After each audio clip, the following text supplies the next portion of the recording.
It was a very large coordinated effort from law enforcement standpoint. We had officers with Columbus Police from all over the city, from west side, east side, south side, that responded to the scene to assist. We also had assistance from Gahanna Police Department, Franklin County Sheriff's Office, and Ohio Highway Patrol. Thanks to the coordinated effort of the special duty officers who work in very close relationship with Easton Security, they were able to get the mall locked down in a very quick time frame, and officers began going in that immediate area right around Jenny's Ice Cream and the movie theater. Officers began going door to door, making sure there was no other threat to the community, and also did a really good job of escorting employees and shoppers out of the location safely. That's about, early indication is that this is a isolated incident. This does not appear to be an active shooter situation. This was an isolated incident in front of the mall.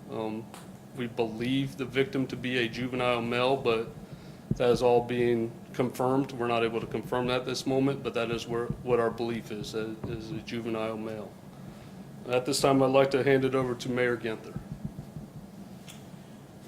Thank you, Sergeant. Thank you all for joining us. I want to start by thanking our officers and the other first responders for their strong and swift response to what unfolded at Easton earlier this evening. As the sergeant mentioned, special duty officers were there at the incident within a minute. Law enforcement is continuing to do everything within their power to prevent violent crime and hold those responsible accountable. These are not random acts of violence that we've seen over the weekend, but that doesn't make it any less a tragedy. I'll remind you, CPD has a 91.3% solve rate. 91.3% solve rate. We're going to identify and capture all who were involved. Not just at Easton, but those who've committed acts of violence in neighborhoods all over our city. We will not allow these shootings to diminish our sense of safety or change the way we live. We will not allow a small number of people to destroy our sense of community. We're fighting back, and here's how you can help. Parents, I need you to step up. Know where your kids are, who they're with, and if they're involved with any violent activities. Do they have firearms? Go through their backpacks. Go through their rooms. We need you to be fully engaged in helping to keep your kids and our city safe. To the public, I ask you to share tips and information. There were a lot of folks who have information about what happened tonight. And we need that information so we can hold these criminals accountable for their actions. You can do so anonymously through Crime Stoppers. And I'm calling on everybody to call their legislators in Congress, but particularly in the State House. Tell them to do something about the guns flooding our streets. There's a proliferation of guns in our neighborhoods and in our city and in cities across this country. And if the legislature won't take action, then get out of our way. Let us do our jobs. What we know we need to do to keep our city safe, our officers safe, our families safe. And with that, I'll introduce Chief Bryant.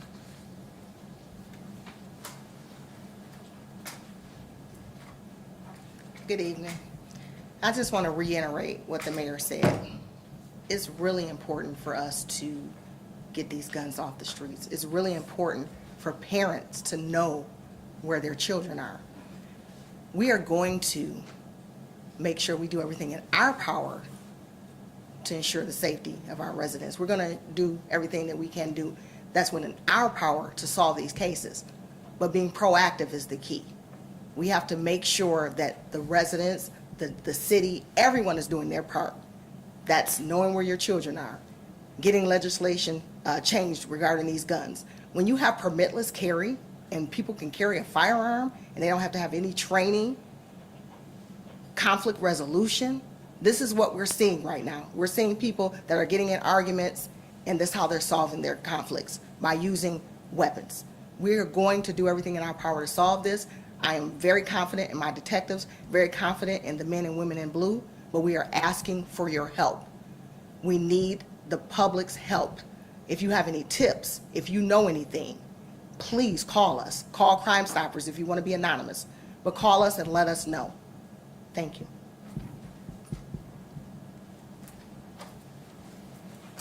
Good evening, everyone. Greg Bodker, Assistant Chief over the Operations Branch.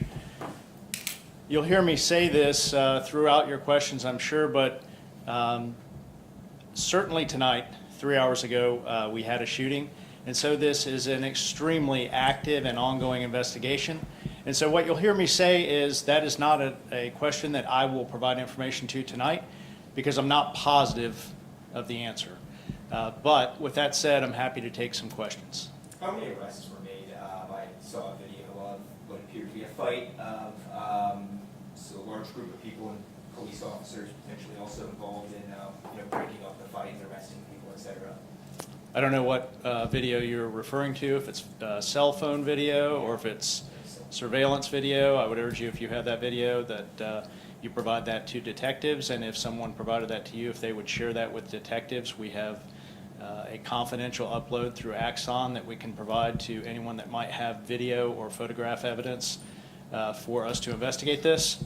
There were a number of people that have been detained. However, arrested, I don't think that we've made arrests out of this yet. Are you able to say how many have been detained? I don't know the answer to that.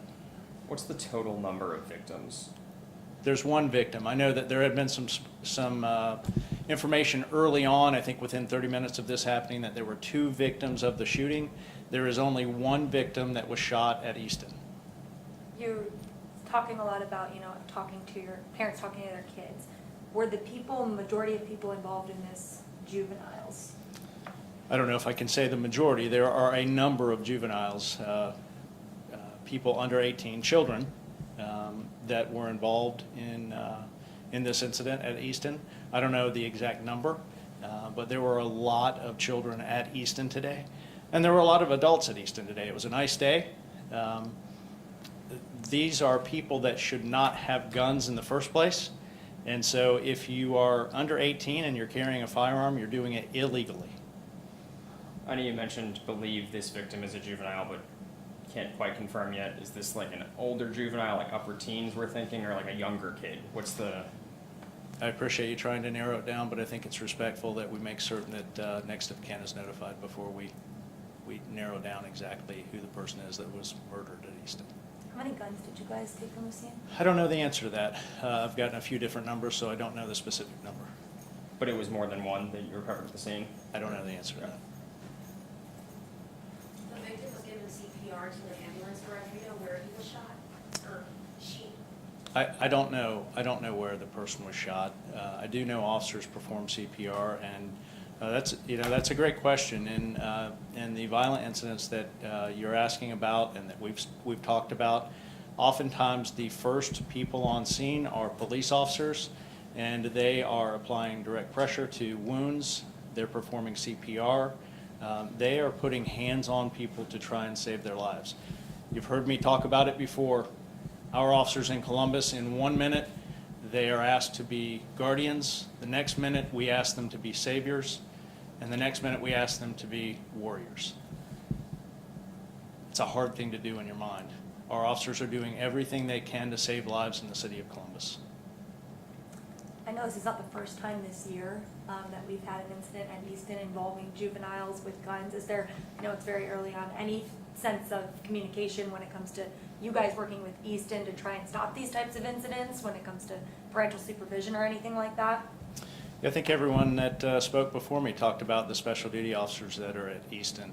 We have regular ongoing conversations with Easton management and personnel at Easton in an effort to make that a safe area for patrons. This might be a question more for Mayor Ginther, but in the past week we've had a shooting in the Polaris area as well as the Easton area, both fatal, and one involved a potential bystander. I guess what would you maybe say to people who might just be scared to go out and shop now, who might be scared to go to Jenny's or go to AutoZone or anywhere like that? Just that these places are safe. They work closely with the Division of Police. I think the sergeant spoke to the longstanding relationship with Easton and with Polaris in the Columbus Division of Police. These are both places I go to regularly. That I have a 13-year-old daughter, so she has an interest in places like Easton and Polaris, and so they're places we feel very safe and comfortable. But what has happened is disturbing and unacceptable, and it's not just what took place at Polaris at Easton. It's the type of shootings and violence we're seeing in neighborhoods throughout this city that increasingly are involving more and more juveniles. And this is why it is so important for the parents in our community to step up and to know more about what our kids are involved with, who they're involved with, if firearms and illegal activity is taking place, because the police cannot raise our children. Parents have to raise their children. Police play a critically important role, but they can't do it all. Sorry, go ahead. And this might be a better question for police, but can you all talk about the process of locking down a mall and the challenges that come with such a large area when you have a situation like this? That's a good question, and speaking in generalities, certainly on a day like today when there's thousands or tens of thousands of people at an indoor-outdoor mall facility where there are families shopping and enjoying the day, immediately having to shut down a mall. And there was a port in that area, I think most of you were up there, that area was, Easton's a little different because it has indoor and outdoor stores. And so they have a large number of officers on scene immediately, and supervisors respond to take over the scene using incident command, and they utilize officers for traffic, they utilize officers for scene security, and they utilize officers to safely get people in or out of the area. Time for one more question. Chief's going to add to that. I just want to add that it takes minutes to assess. You have to assess extremely quickly.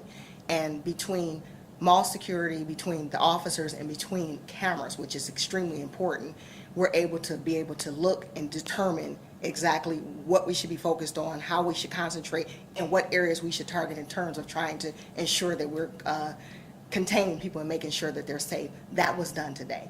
And just like the mayor talked about, when you talk about tens and thousands of people going shopping, you can only imagine how many customers that Easton, Polaris, or any big mall may have at a time like this. So when you talk about safety, it's unfortunate across the country we're seeing incidents that are occurring.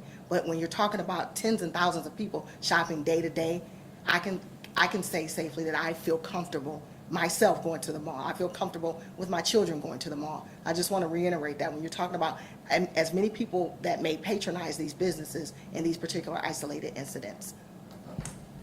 Just to confirm, we were here, you said one victim, and that person is the person who died. We were hearing another person went to the hospital and is in critical condition. Are there two? Is it just one victim? I don't have any information about the second question that you had. Someone being transported in critical condition. In this case, I do know that the person who was shot was transported. That hospital diverted to a different hospital. So if you're getting that from radio traffic, maybe that's where the confusion is coming from. So initially they were going to Ohio State, and they were diverted to Mount Carmel East. Thanks, everyone. It's just Will the mall be back open tomorrow morning by opening time? Do you think the scene will be cleared by then, or? I think it will. In fact, I think there are some stores in the northern part of the mall that are open. The mall did not completely shut down. There were still stores open for business. Thank you.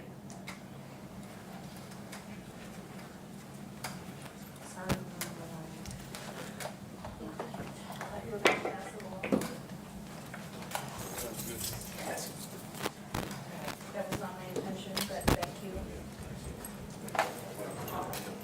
see y'all tomorrow.